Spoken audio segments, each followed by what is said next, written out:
I think a lot of times people see you, this version of yourself. Yeah. And I think sometimes when you're winning, when you're succeeding, no one really knows like what went into that.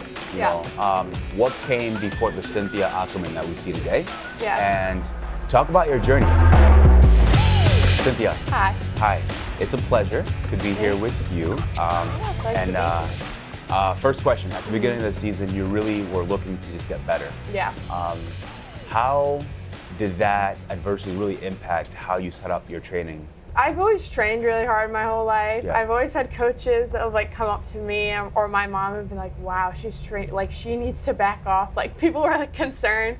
But I think it became a lot more of an urgency at the beginning of this season because as a volleyball player, your 15 years is a big deal. It's right before your recruiting year. It was also just a time that I really wanted to succeed with my teammates this year and all the tournaments we went through. I really wanted to be a provider for my team, someone who could help lead my team through difficulties, through championship matches when we needed someone. I wanted to do that. And I think at the beginning of the year, I was like, okay, I have to get this done now. Yeah. And I think I was really just like ready to work.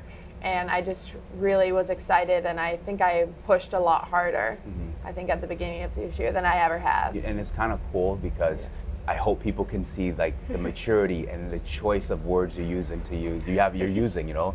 I want to be a provider for my team. I want a chance to lead. And so that's just like extreme ownership, and that's really cool. Thank you. Okay, so going into this year, you're really looking at how you're training. You had to pull off, maybe work smarter in some aspects, then harder. Yeah. And I think we've really seen you change your approach here at the gym. It's methodical. You're really focused on what you're doing.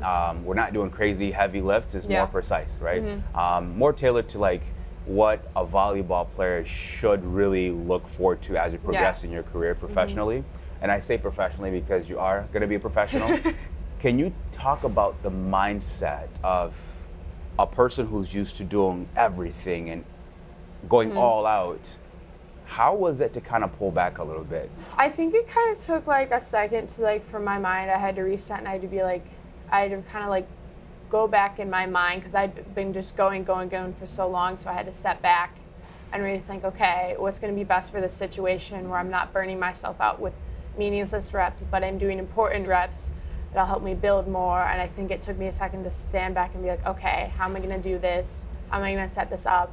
And I think now, like going into workouts, I just have a completely different mindset. And I think I feel like it's been very beneficial, but it really took me to be like, okay, how am I going to do this? How do I want to progress every day? How do I want to hold myself in the gym? How do I want to hold myself in the weight room? Do you think you've accomplished your goals? I feel like the goals I've set for this year, yes, I think I have. I also think there's many more to come though, and I'm also very excited to keep working and keep grinding because I have 3 more years left of high school or clubs. But yeah, I think this year has been very successful with me and my team, and in this weight room, it's been really awesome. Yeah.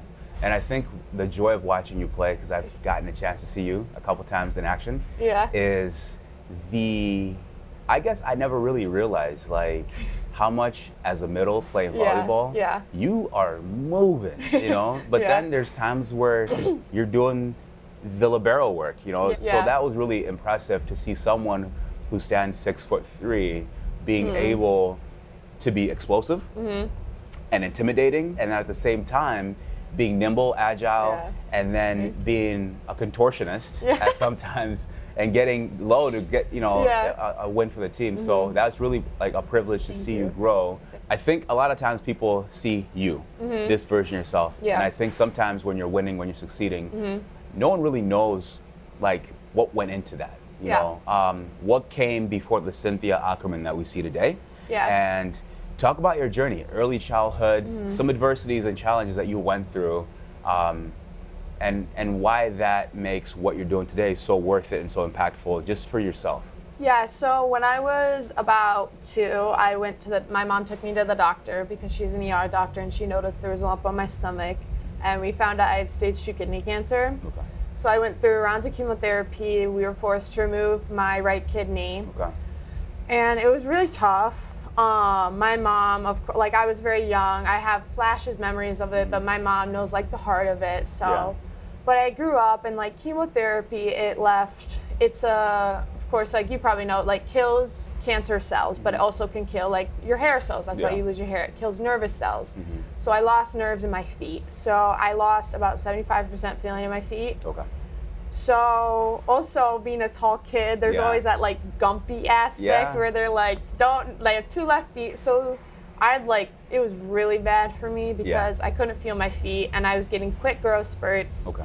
So it was really hard coming into my body. And so it was really hard for me to be fast, really hard for me to jump with all these, with not being able to feel my feet. So I feel like that was really tough for me as a kid. And doctors told me that I wasn't going to be as smart as other kids. I was going to be able to move slower. So it was really tough on that. And then when I got older, my dad left, and so my mom was a single mom, and I think that was really hard on me and my brother and my mom, of course. But I think my mom stood up, and she is the best woman in the world because she works a million hours to pay for everything, and she's at every single game, no matter if she slept 0 hours for the past like 3 days, and that woman is amazing. And that also goes back into my cancer. I think coming into here, places like here, going to my volleyball gym at Legacy, working on my footwork, really getting that down. And I had to work on it for a long time, doing footwork skills, trying to feel my feet. And it was really hard growing up when coaches would be like, hey, like, do you feel this? And I would honestly be like, I have no idea what you're talking about. I don't know. But I think working on it through the years, working with my mom, and just the way she is just an amazing woman, and she's provided for me and my brother and just fought for me. She's always been there for me, and she pushed me. She really was there for me, and she was like, you can do it, Cynthia. And I was like, okay, I got it. And then I think just working through that, and then now I've gained most, if not all, the feeling back in my feet. And I'm one of the smartest kids in my class, and now I'm on a national team. So it's really awesome. And I think when we are tried at a young age, we have the benefit of taking those lessons on for the rest of our lives. And I think it also goes to show, you know, when someone sees a young, articulate, smart, driven, focused person, you go, wow, that's a really great kid. But, you know, you've been through quite a lot. And I think that's because of what you've been through, we have this polished version of you already. Then the benefit of that is like, well, you get to be this focused, driven person at 15, and you get to kind of understand where you have to go and really to steer your life. But I also hear appreciation, you know, for your mom especially, and her for being uber present and taking extreme ownership and not really letting work interfere with her like abilities to be a mom and her just presence in your life. Let's talk about nationals. All right. So you guys are headed to Florida. Do you know where you guys were ranked? Yeah, we were ranked second in the tournament. So you couldn't, you know, lay an egg. You just had to go and produce. How did it feel just walking in there? And then how did it feel just being on top of the mountain and holding that trophy? So I think me and my team, I have like one of the most hardworking teams I think I know. I love every single one of those girls on my team. They're so selfless and they all work so hard. And we came into the tournament, we came together, and there's so many leaders on my team, and we were just like, let's come in together. We were walking like we own the place. There was a team ranked ahead of us. They were a very good team. We're actually friends with that team. They're very awesome, very good. But we were like, okay, let's come in like we own the place. And we actually lost our setter, which in volleyball, we have one setter, and she's pretty good. They're like the quarterback, so you need your setter. And so that was like really hard because that was the second day. We were like, oh, what are we gonna do? And our libero, who actually goes here, Addison Stepp, she stepped up and she set and she did awesome. And she got us to the second day. And then Marley stepped up. And she came back, who was our setter, and she fought through that. She did therapy every night.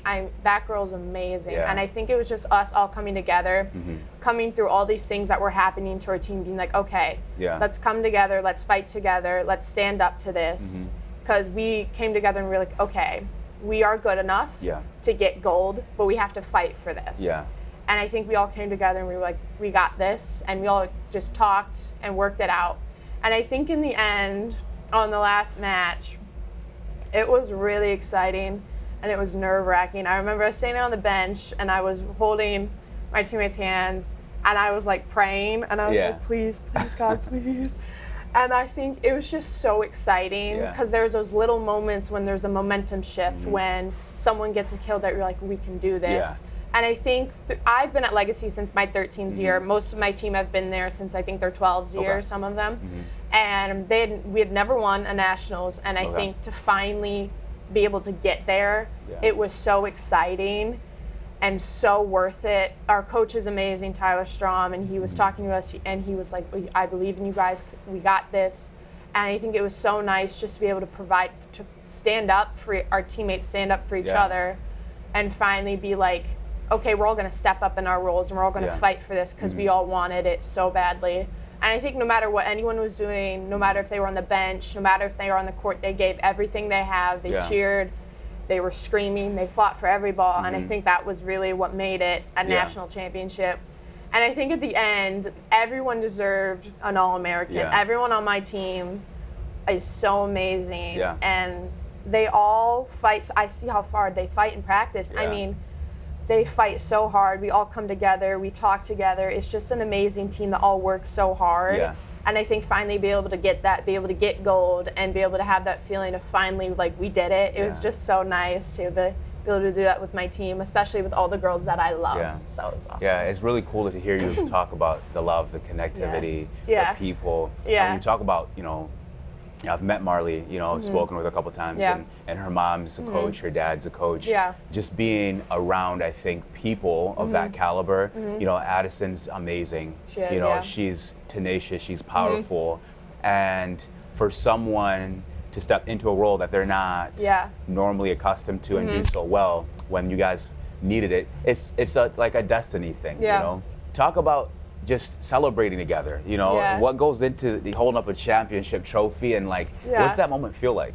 It was just so refreshing, and it was so nice to see the joy in everyone's faces and to know we did it as a team, because those girls are truly my best friends. And to know I got to be able to do it with them, it was just so nice, and I got to hug them all, and we were all crying, and it was just you looked around and you truly, you thought of nothing else besides that moment, and really just soak it in was the best moment ever. That's awesome. And going on the stage and being given the trophy, it was awesome. And we went, I don't know if you saw the video, we went back to our hotel and we jumped in the pool with our trophy. With a trophy, And it was really awesome, and it was super exciting, and I think we all worked really hard for it, but it was just so refreshing to finally be able to hold up gold. Yeah, it's a good, and then you guys have a chance to do it again. So that was AAU Nationals in Florida. In a couple short weeks, we have USA Volleyball's big one, right? Were you guys ranked coming into this? Yeah, we're ranked 7th. But this is like the top 24 teams, right? Yes. Top 24 teams. Top 24, Every game is a gauntlet. Every game's going to be a killer. Talk about the preparation, maybe the focus piece of it, because a lot of youth and young people's struggles these days is that mental health aspect, right? How are you really in the quiet moments thinking about your approach to potentially winning a second national championship in 5 weeks or so? So I think really when I was little, I used to be go, go, go, all volleyball. But I think for me, I have to take a step back and be like, okay, let's take a breath, look at other aspects of my life, and just really breathe. Because sometimes I'm a very overanalyzer, very think about it, and I think I just have to take a breath. I have to be okay, it's another game. It's just another match, and I think it's truly an honor to play all these amazing teams. I went to USA NTDP with a lot of these girls who are on these teams, and they are amazing athletes, amazing people. So I'm very excited to see them all again, be able to play them. So it's super exciting, but it's really just for me personally, I just take a step back and look at other aspects of my life and just be like, okay, it's just another match, and just talk to myself through it, slowly walk myself through it. Talk about your club. This is a really cool organization. And I think, speaking of leadership a little bit and going again, nailing that mental health aspect in a very highly competitive space. And sometimes volleyball could be a little cutthroat and different things like that. It's amazing that you guys have been able to cultivate that togetherness culture on your team. Talk about your club and how that group of leaders and people kind of fosters this family reality for you guys in a competitive sport? So I think Legacy is an amazing club, and I think they emphasize leaving your legacy. They emphasize when you walk into the gym, you work hard, you give everything you have. Yeah. Because their goal is to be the best you can. Your goal is not the better than other people, the best you can be. And it's also a family. Coaches from other teams know you. They come up and talk to you. They help you when you need help.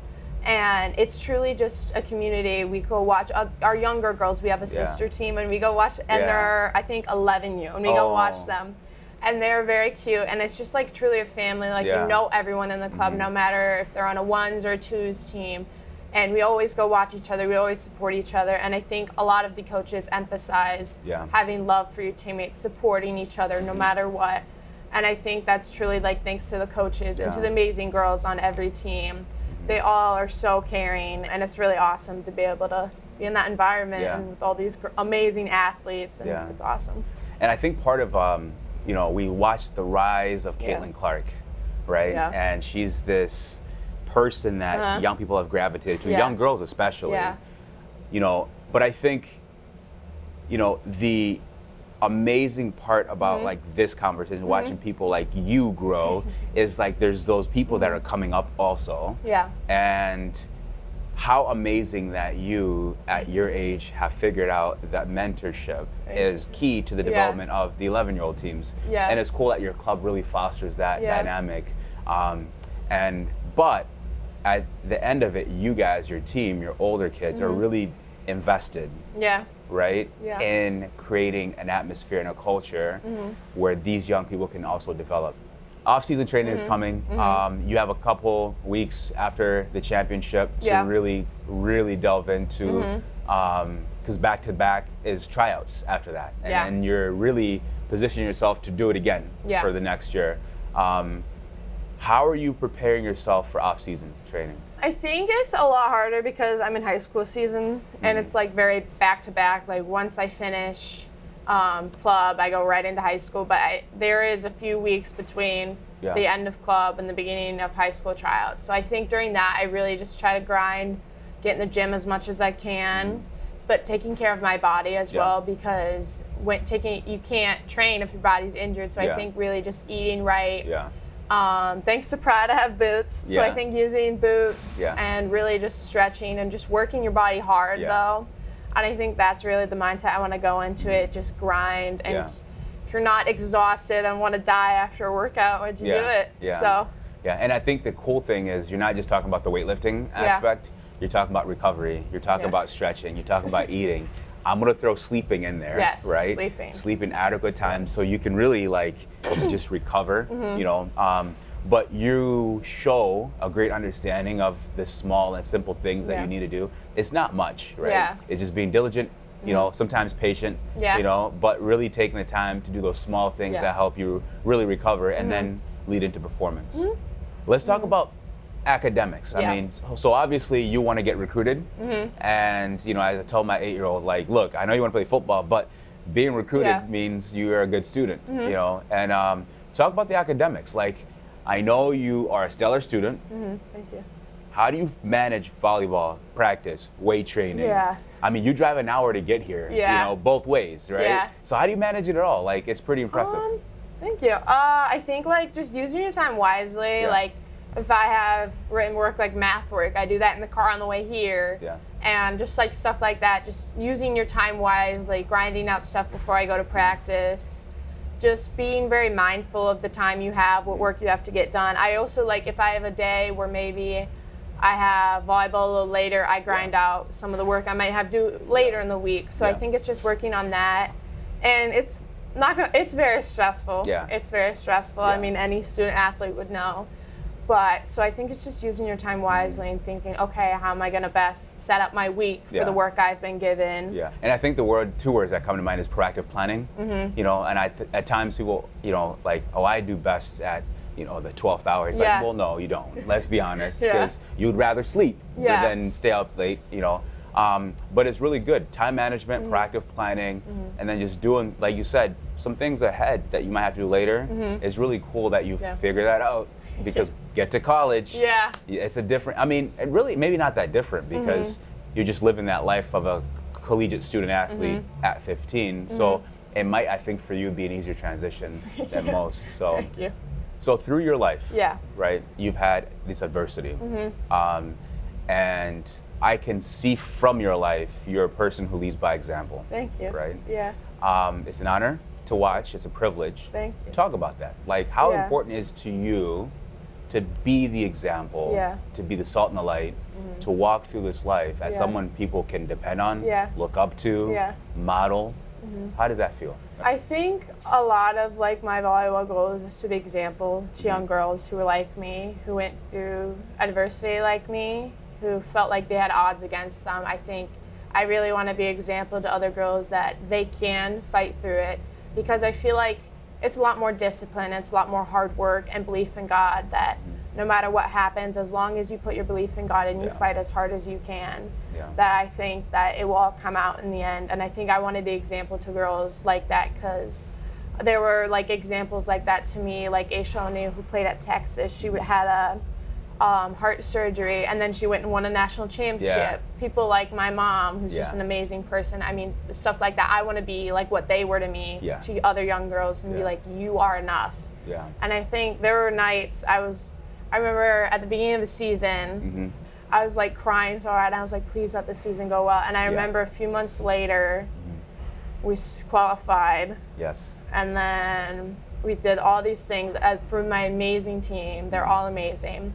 And then I remember I got the USA NTDP invite, and I remember thanking God. I was like, thank you. And I think it was all just came to me that through God and through the hard work I've put in my legacy gym and this gym, I think it all came through. Yeah. And it's just like, I want to be that to young girls, that it doesn't matter where you came from, it doesn't matter what happened to you, but it matters what you make of it. And your hardships don't define you, and what you do after defines you. Yeah. That's what I work to be an example of. That's what I want to leave throughout my legacy volleyball club. That's what I want to leave throughout this gym.